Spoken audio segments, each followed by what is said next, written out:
At the beginning of the movie, our protagonist witnesses his sister performing an experiment on a sword, which fails disastrously, resulting in her slow transformation into a different creature.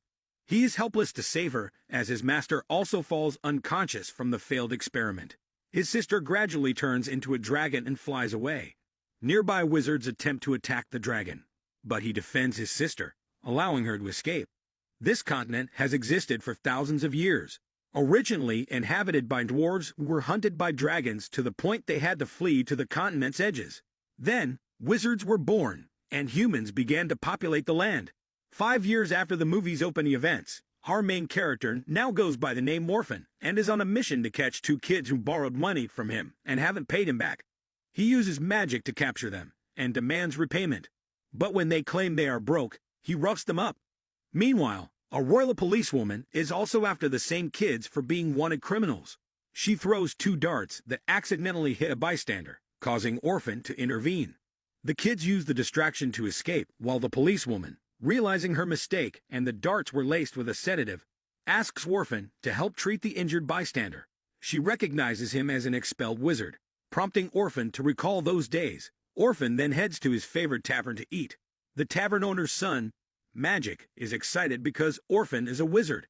However, the owner cautions that there are many fake wizards outside deceiving people, but Orphen is authentic, as evidenced by his dragon-shaped necklace, a mark given to wizards by the Tower Fang.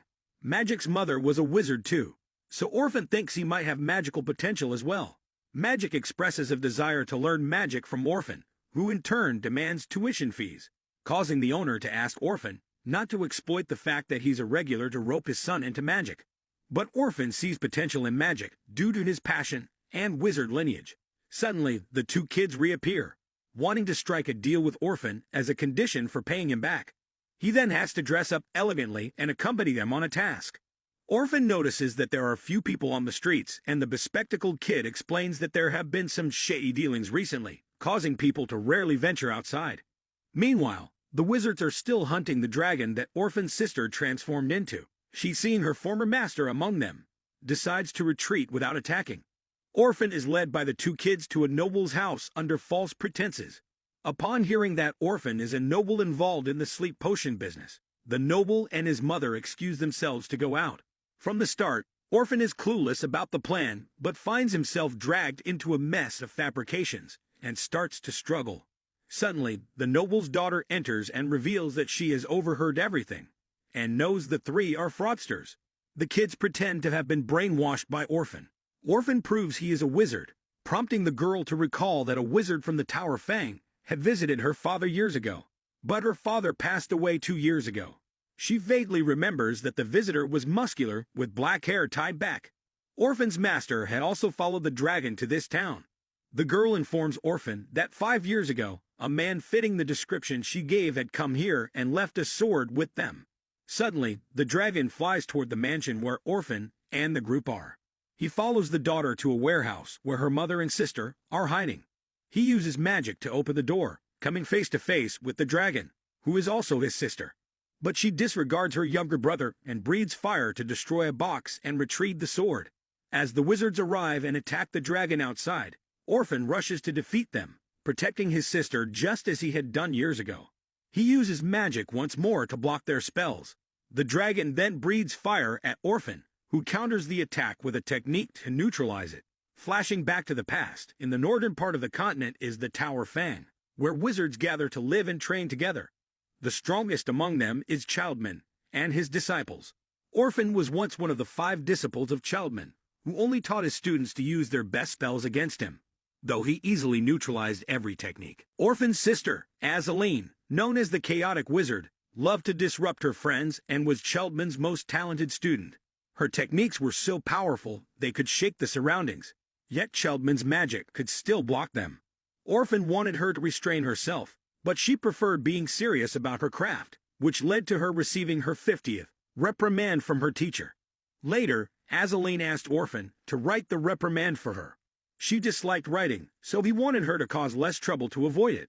Their friends also advised Azaleen to minimize disruptions, as other classes had complained about Childman's class, and further trouble might lead to their dissolution. A young man in the class, known for his nonsensical inventions, brought in the new robot he had created. Orphen then took it upon himself to destroy these nonsensical inventions. Despite often causing trouble for others, their class was a lively and teasing bunch. Back in the present, Orphen finds himself in jail with the two kids who were actually dwarves. He could easily escape but doesn't want to become a wanted criminal, so he stays. Both he and the dragon are wizards from the Tower Fang, a place mostly inhabited by orphans. Orphen had been searching for a way to turn Azaleen back into a human. Just as he was about to give up, Azaleen reappeared, motivating him to find the spell she used to reverse her condition. An old friend, Hartia, arrives to summon Orphen to meet his teacher. Orphen dresses in his old clothes, and Hartia is surprised to find him here. Hartia, who is now a secretary in the town, acknowledges how much Orphen has changed. Upon meeting his teacher, he notes that 5 years have passed. 5 years ago, when his teacher was still unconscious, all the wizards decided to hold a funeral. Orphen was furious, believing they were denying Azalee's existence and rejecting her by conducting this funeral. Orphen smashed the empty coffin, declaring Azalee as the most powerful wizard ever known at the Tower Fang, and vowed to find her at any cost. If they wanted to bury anyone, they should bury him instead. He discarded his old name and adopted the name Orphen in his quest to find Azalee. Hartia tried to stop him because he was the best in their class, but he was only at the top because Azaleen never took tests. The teacher revealed that he and Azaleen had conducted an experiment that activated the sword, but the sword went out of control and turned Azaleen into a dragon. Orphen questioned why the sword was here. The teacher had entrusted it to a student for safekeeping before falling unconscious. That student had brought the sword here to be stored by a noble family. It seemed the dragon's instinct to revert to human form had led it here to retrieve the sword. Sheldman explained that to capture Azaleen, a master of both dark and light magic, they would need a dark wizard skilled in combat like Orphen. He refused to help them kill Azalee. The teacher didn't press him, but mentioned he was the best person he could rely on. Hartia suggested that Orphen could restore his reputation and return to the Tower Fang if he helped them, but Orphen was still reluctant. Sheldman revealed that he had placed a tracker on the sword before the dragon took it, so if Orphen didn't join him, he would never see Azalee again. The teacher planned to leave that night, inviting Orphen to come if he wished. Orphen then returned to the inn to pack his things. He promised Magic he would return soon to pay his rent. Afterward, he went to the noble's house to repair the warehouse for them. The daughter paid him with a magic ring, which Orphen recognized as Azaleen's. It had an enchantment that could block a single attack. Knowing the ring had been sent here along with the sword, Orphen decided to set out to find Azaleen. He planned to save her and help her escape before the other wizards could harm her. He then set out and joined up with other wizards. Upon meeting them, he also encountered Comicron, the young man known for his bizarre inventions back then. Comicron had changed a lot, and Orphen knew he couldn't let past emotions interfere. He had to save Azalee at all costs. On their way, Orphen noticed that Sheldman had brought along a white wizard to seal Azaleen. He realized that Sheldman had anticipated casualties on this journey, and was willing to accept the entire group's demise if it meant at least one of them could kill Azaleen. Meanwhile, the nobleman's daughter and the two dwarves had followed behind. The dwarves wanted to capture Azalee to sell her for money, while the daughter simply wanted to help Orphen. Suddenly, all three were spotted by a bear and screamed. At this moment, Orphen and his group took a break. He observed that the group consisted of powerful individuals, with Sheldman undoubtedly being the strongest. Orphen was uncertain if he could defeat them all to save Azalee, so he decided to leave ahead of the group. Sensing Azalee's presence growing stronger, he ran towards it, shouting her name. As he felt her presence more intensely, he continued running and calling out to Azalee. Suddenly, a burst of fire scorched a swath of the forest. Thinking Azalee had cleared the path for him, he pressed on, but the dragon suddenly spewed fire towards him. Orphen dodged desperately, realizing his power was no match for Azalee's. His only option was to raise a shield to block the attack when, at that moment, Sheldman and the other wizards caught up. Comicron arrived to heal him, while the white wizard attempted to seal Azaleen. However, before he could complete the seal, he was struck by a blast of fire and vanished. They were forced to split up and cast spells at Azaleen. Orphen spotted the sword and decided to dash forward to seize it. He grabbed the sword and ran, with Azaleen in pursuit. Sheldman sent Hartia after Orphen, and then Comicron was consumed by flames. Hartia caught up and informed Orphen about Comicron's death. She argued that if Orphen had just helped them, Comicron wouldn't have died, and that his efforts were futile, since only Azaleen knew how to wield the sword properly. Orphen refused to return, leaving him no choice but to fight Harsha. She enveloped Orphen in darkness and attacked, but he countered with a spell. At that moment, the other three arrived and accidentally knocked Harsha out. Orphen helped them deal with the bear and decided to assist Harsha, feeling it was the right thing to do. When he returned, he found the dragon had dealt with everyone except Childman. Orphen came to assist Childman, and together they fought back. Just as Childman found an opening to deliver a finishing blow to the dragon, Orphen intervened to block it. Angered, Childman stabbed Orphen and then unleashed a chaotic spell to completely annihilate the dragon. Afterward, he healed Orphen and let him go to the dragon's remains alone, while he and Harsha returned with the sword. Orphen seemed to hear the dragon's dying words and realized something. The next morning, he waited on the path Childman would pass. He called out for Childman to meet him, revealing that he knew who he truly was. Orphen had realized that the soul inside that body was actually Azaleen, not Childman. Exposed, Azaleen revealed herself. She knew Orphen was the only one who could see her true self, and had hoped he would one day become her ally. She confessed that she had lost consciousness and turned into a dragon after a failed experiment 5 years ago. When Childman woke up and pursued her, she realized and swapped consciousness with Childman. Not knowing where the sword was, she let him search for it. The sword could transform anyone it cut into any form, and she wanted to return to her original form and be with Orphen. However, Orphen felt betrayed by her actions and resolved to oppose her because she had killed Childman. Childman had entrusted him with this mission before his death. During their battle, Azalee thought she had struck Orphen, but missed, allowing him to counterattack. Orphen revealed he had swallowed the ring, which had indeed protected him from one blow. He declared he would take the sword, and she could keep Childman's body, although he doubted it would last long. He was about to leave with the sword, but informed Azaleen about Childman's sacrifice for her. He had pursued her to help her return to normal, and the reason he did not resist the consciousness swap was to save her.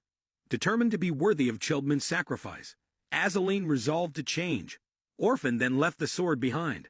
The film takes us back to the past, when Orphen was still at the Tower Fang, spending his days causing mischief with his friends, often accompanied by a troublesome Azalee. At that time, since Childman was rarely at the school, Tish, from the disciplinary committee, often had to manage the mischievous group. She threatened Azaleen with 100 lashes if she continued causing trouble.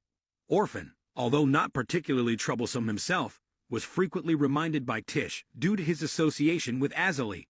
Later, Harsha rushed in to report that he had just found a few girls when Tish threatened to ban him from approaching any more girls because he would chat up anyone he met and then cling to them. At that moment, Comicron arrived. He received a punch from Tish for running in the hallway. It turned out Comicron was having trouble with one of his inventions. He led 2 friends outside, where his invention was causing problems because it could reflect magic spells. Harsha stepped forward to use a sealing spell, but it backfired and blew him away. Orphen had to step in and use light magic to restrain it, and Tish, from a higher position, sniped it to settle the matter. The next morning, Azaleen came to call Orphen for a trip together. As they boarded the carriage, he still didn't know where they were going. After a while, he realized Azaleen was taking him back to their hometown. They then returned to the old town where they had been sent to the orphanage. They revisited the orphanage they were once in. Azaleen reminisced about the day Orphen was sent there. Back then, she and Tish were still friends there and were excited when Orphen arrived. He and the 2 sisters had many memories together there. Eventually, both were sent to the Tower Fang, and he hadn't seen them again until he was also taken there.